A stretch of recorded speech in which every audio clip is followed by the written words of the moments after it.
আসসালামু আলাইকুম। সকল শিক্ষার্থীকে স্বাগত জানিয়ে শুরু করছি ম্যাথ ক্লাস। আজকে আমি ম্যাথ ক্লাসের ষষ্ঠ শ্রেণীর গণিতের পঞ্চম অধ্যায় প্রশ্ন নম্বর 1 এই অঙ্কটি সহজে সমাধান দেব। তাহলে দেখো এখানে দেওয়া আছে ডিমের হালি 32 টাকা হলে 1 ডজন ডিমের দাম কত।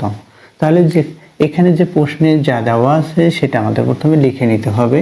তাহলে লিখেই দেওয়া আছে, এখানে হালি লেখা আছে, এখানে দেখো ডজন লেখা, তাহলে হালি এক হালি সমান কতটি সেটা আমাদের লিখতে হয়। কিন্তু প্রথমে প্রশ্নে দেওয়া আছে যেটা সেটা আমরা লিখে নেই। এক হালি ডিমের দাম, হালি যেহেতু এক হালি ডিমের দাম 32 টাকা, এভাবে লিখবো এক হালি ডিমের দাম 32 টাকা। এটা দেওয়া আছে, বের করতে হবে 1 ডজন, বের করতে হবে 1 ডজন ডিমের দাম। আমরা জানি, দেখো এখানে হালি লেখা, এখানে ডজন লেখা, আমরা জানি এক হালি হালি সমান 4টি এবং 1 ডজন সমান 12টি। এখানে দেওয়া আছে কি এক হালি ডিমের দাম 32 টাকা, তাহলে 4টি ডিমের দাম, এখানে যেহেতু 4টি লিখেছি, তাহলে 4টি ডিমের দাম কত? 32 টাকা। লিখি 4টি ডিমের দাম বা মূল্য ডিমের দাম 32 টাকা, অর্থাৎ একটি, এখানে একই কথা বিদায় এখানে কমা ব্যবহার করি, একটি ডিমের দাম। এই দেখো ডিমের পরিমাণ এখানে 4টি 32 টাকা, একটি কমেছে, তাহলে ডিমের পরিমাণ যখন কমবে দামের পরিমাণও কমবে, অর্থাৎ এখানে কি হবে? ভাগ হবে। প্রথমে আমরা 32 লিখবো, এই ভাগ চিহ্ন, এই 22 চিহ্নকে ভাগ চিহ্ন করে কত দ্বারা ভাগ দেবো? এই 4 দ্বারা। কাকে? এই 32কে। এই জন্য এই লাইনে 32/4 এভাবে আমরা লিখে দিলাম এত টাকা।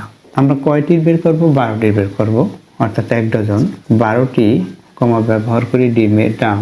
12টি ডিমের দাম কি হবে? এখানে ডিমের পরিমাণ কম বিধায় ভাগ হয়েছে, এখানে ডিমের পরিমাণ বৃদ্ধি পেয়েছে, সুতরাং এখানে গুণ হবে, অর্থাৎ 32/4 গুণ 12, অর্থাৎ এই ভগ্নাংশটি লিখে এটাকে গুণ দিয়েছি 12 দিয়ে। 12টি ডিমের দাম আমরা বের করব। এটি এভাবে লিখতে পারি 32 গুণ 12/4। এখানে টাকা আছে, টাকা লিখে দিই। দেখে এভাবে লিখতে পারি, যে কোনো একটি ভাবে আমরা লিখব। এখন তাকে ভাগ করব, এই 4 দিয়ে 12কে ভাগ করতে পারি, আবার 4 দিয়ে 32কে ভাগ করতে পারি। আমরা গুণের নামটা পড়ব এই 4-এর। যখন 12 পড়া শেষ হবে তখন আমরা কি পাবো? দেখো 4 1 গুণে 4, 4 2 গুণে 8, 4 3 গুণে 12। তাহলে আমরা কত পেয়েছি? 3 পেয়েছি। 4 3 গুণে, এখানে 4 আছে, তাহলে এখানে 3 লিখতে হবে। এই 3 দিয়ে এটাকে গুণ করি, 3 দিয়ে 2কে গুণ করি 6 হবে, 3 দিয়ে 3কে গুণ করি 9 হবে। এত এখানে টাকা লেখা আছে, এই টাকা, এখানে টাকা লিখলাম 96 টাকা। এখন আমরা উত্তরটা কিভাবে লিখবো? দেখো 1 ডজন ডিমের দাম কত সেটা বলছে। এখন অতএব দিয়ে, অতএব 1 ডজন ডিমের দাম, 1 ডজন ডিমের দাম কত? 1 ডজন ডিমের দাম 96 টাকা। তাহলে আমরা 1 ডজন ডিমের দাম পেয়েছি 96 টাকা, সেটা লিখলাম। উত্তর কত এটা? এখন উত্তর লিখবো, উত্তর 96 টাকা। এটা হচ্ছে উত্তর। আশা করি বুঝতে পেরেছো। দেখো এই অঙ্কের বিকল্প নিয়ম আছে, আমি বিকল্প নিয়ম করে দেখাচ্ছি, অর্থাৎ দ্বিতীয় আরেকটি নিয়ম। এটা কিভাবে করতে হবে?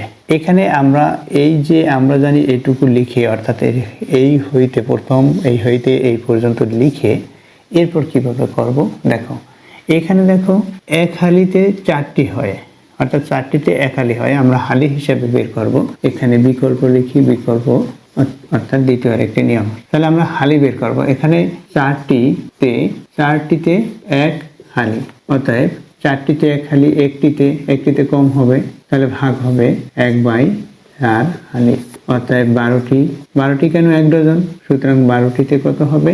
এই 12টিতে বেশি হবে, তাহলে এই ভগ্নাংশের সাথে 12 গুণ হবে। হালি 12, এখানে 4 আছে, 4-এর গুণের নামটা পড়ি। দেখো ইতিপূর্বে একইভাবে 4-এর গুণের নামটা পড়ে এখানে 3 লিখেছি, সুতরাং এখানেও 3 হলো। 3 দিয়ে 1কে গুণ করি 3, এখানে কি লেখা আছে? হালি লিখলাম, এই হালি, অর্থাৎ 3 হালি। তাহলে 3 হালি ডিমের দাম কত সেটা আমরা বের করব।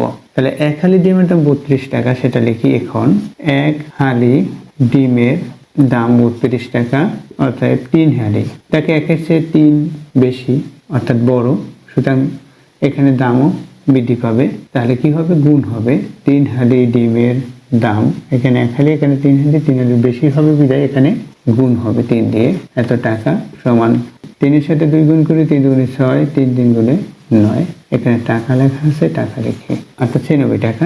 অতএব দিয়ে এভাবে লিখবো। এরপর দেখো এই অংশটুকু এভাবে যদি আমরা না করি, এভাবেও আমরা করতে পারি। এখানে 1 ডজন 12টি সমান কত? 3 হালি। এটা যদি আমরা লিখে দেই 3 হালি, এটা লিখলাম, তখন আমাদের এটুকু করার, এই যে এই হইতে এইটুকু করার প্রয়োজন নেই। তাহলে লিখবে এভাবে, এখান দিয়ে 1 হালি ডিমের দাম 32 টাকা, 3 হালি। এভাবে করলেও হবে, যেহেতু আমরা জানি যে 1 ডজন সমান কত হালি, সেটা অবশ্যই আমরা জানি। এভাবে আমরা সূত্র অনুসারে আমরা জানি দিয়ে এভাবে লিখে রাখবো, তারপর আমরা এভাবে করব। আশা করি বুঝতে পেরেছো এই অঙ্কটির কিভাবে সমাধান দিতে হবে। এতক্ষণ ম্যাথ ক্লাসের সাথে থাকার জন্য সকলকে ধন্যবাদ জানিয়ে আজকের মতো বিদায় নিচ্ছি।